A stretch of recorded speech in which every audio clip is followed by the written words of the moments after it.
Okay, we'll go ahead and start. And of course, we're going to put this on our website for those of you who aren't joining and did say that you were going to join. So just, people have different things going on. It's a busy time of the year, end of the school year. So with that, we'll go ahead and start. We'll post the recording and the guide on the website. I'll go ahead and show you where that will be. So it's going to be on our HCC website under Finance, Redesign, and then right here is the 5-year forecast submission. Rhonda, you're not sharing your screen. Oh, sorry. Thank you. There we go. Sorry about that. It looked like it was. So, so HCC Finance. No, it's not letting me. There it goes. Redesign. And then right here is the 5-year forecast submission.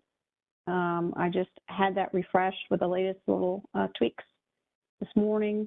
And then in our training recordings, we'll have this put right up here at the top. So you can review that, and we will, communicate what the password is for you to view that. So, go ahead and get started with our guide here. So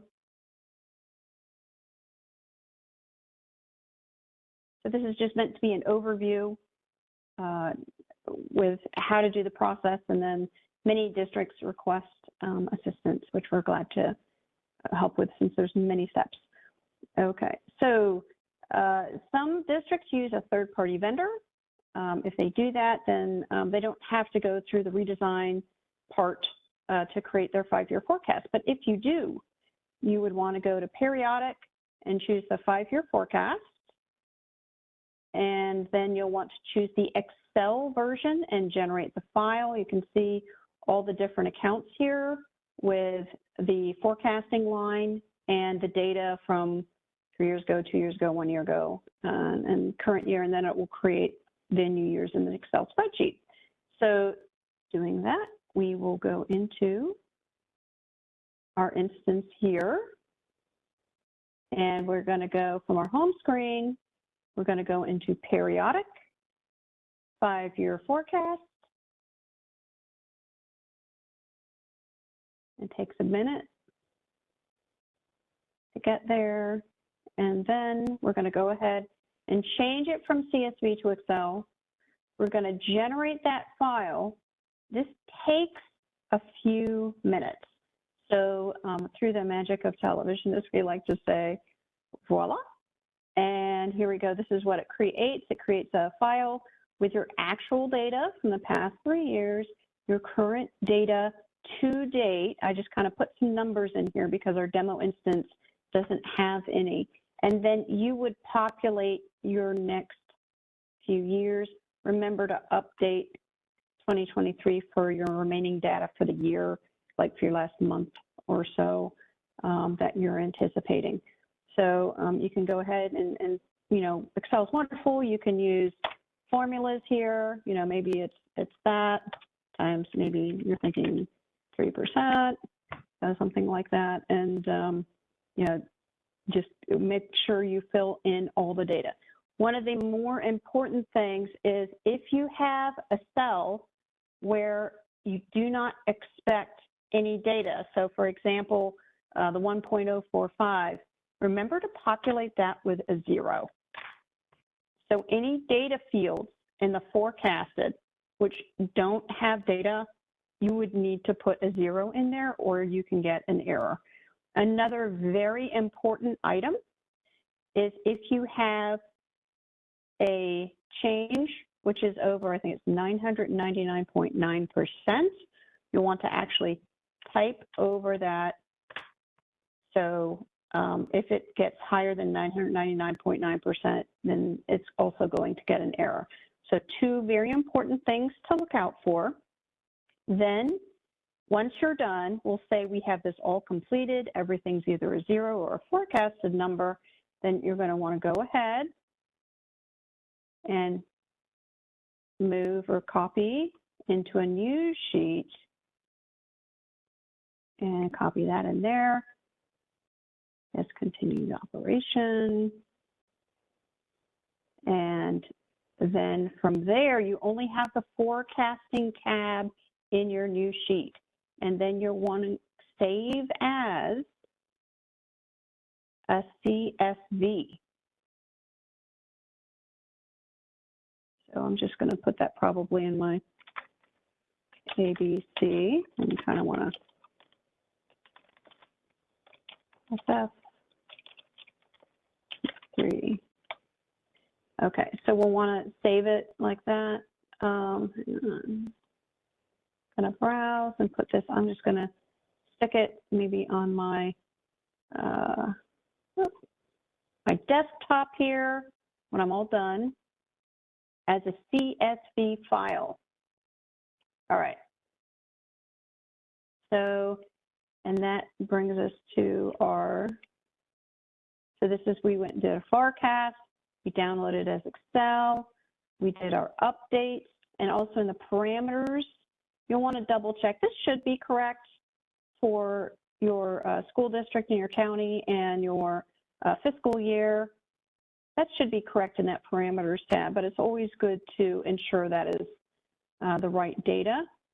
And then again, we're talking about inputting our data into the forecasted lines and saving that as we did as a CSV. And then I have a nice little in red note here about the zeros in the forecasted area, and also about percentages which exceed 999. All right, from that step, we're going to log in to the flat file editor. And this is the process that changes your CSV to an SEQ file. I get a lot of questions on that about why are we doing this? And it's like, it needs to be in that SEQ format in order to load into the data collector. So that's how we're going to make that happen.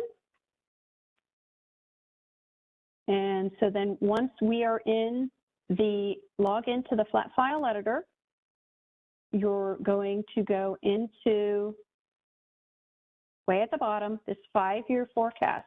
You want to double check that you've eliminated all the data from a prior year, or you are going to get errors. So if you go into that 5-year forecast, and if you see data here, you can see this data from prior time when you've uploaded. So you're going to want to do that number 1 right here, delete all your 5-year forecasts, at which time after it's deleted, this will be a blank slate.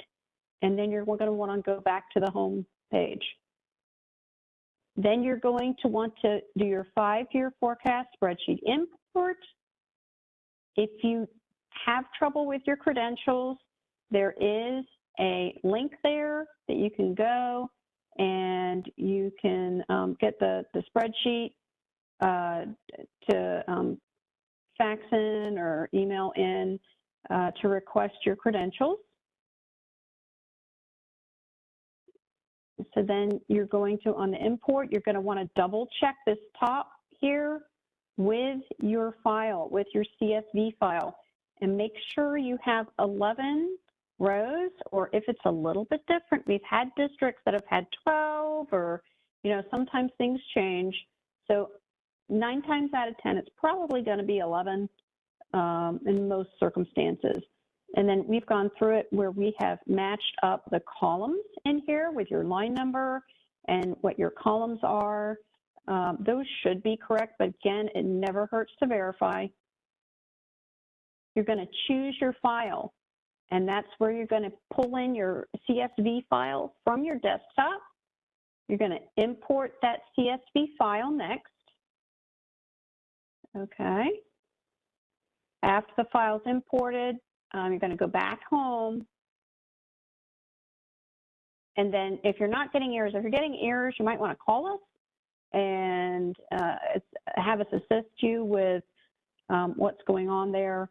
Sometimes those errors can be a little bit they've kind of got mysterious error explanations, and we've probably seen them or can research and find out what those are. So if everything is good, no errors, you're going to want to export that data.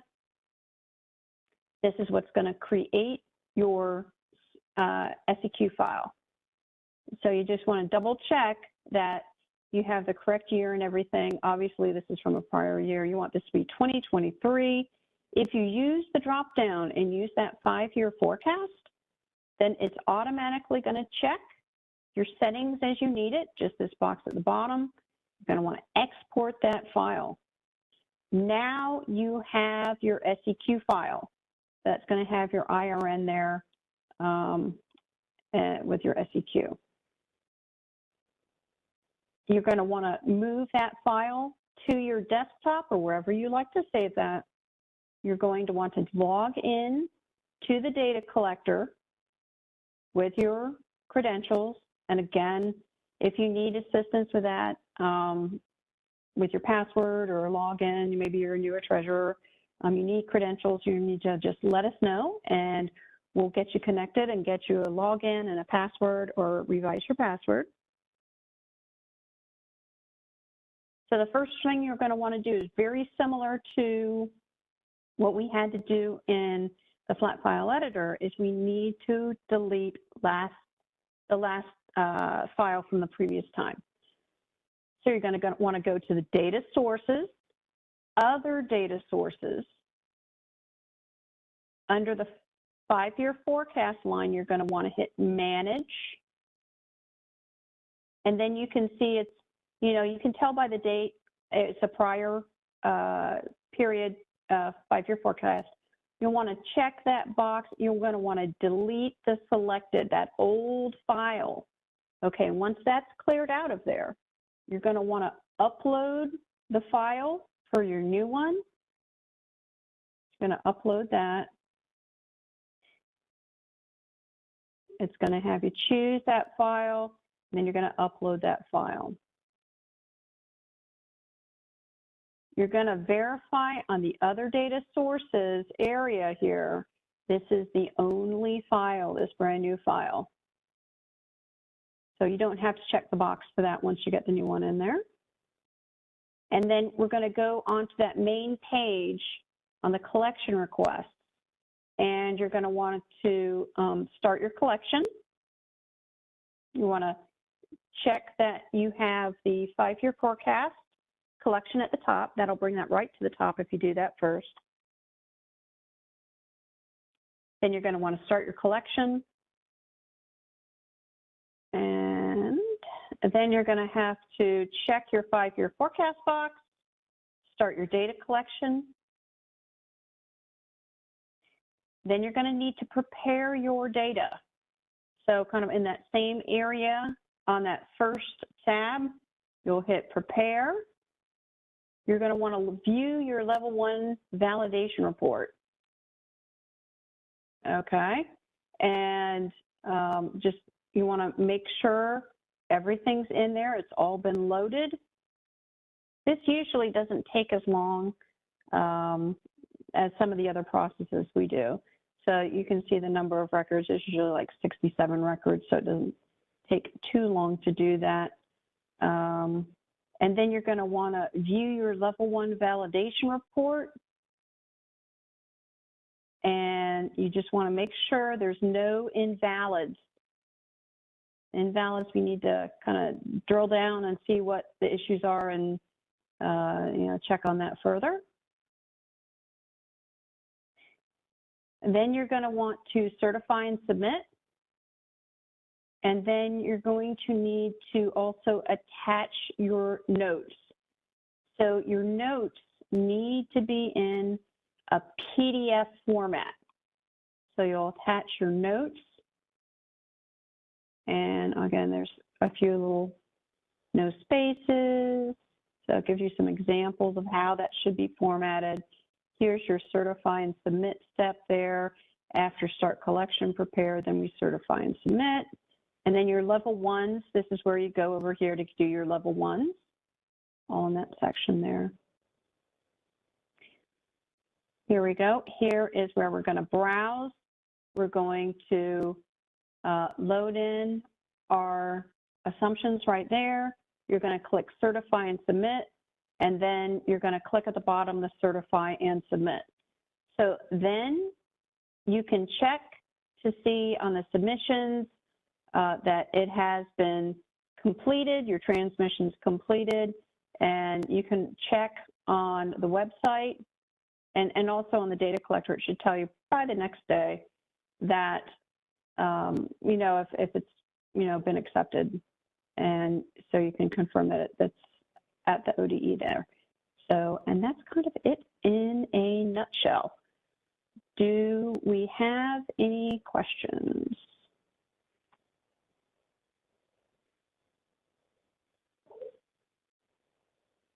Okay, well, it's been a very nice, brief lunch and learn type thing, maybe a coffee and connect. We'll call it a coffee and connect this morning. So if you do have questions, feel free, submit a ticket. Definitely when you get those errors, they can be rather confusing. They're not always clear what you need to do, and we're very glad to assist you. So everybody have a wonderful Monday. Thank you so much. You're welcome.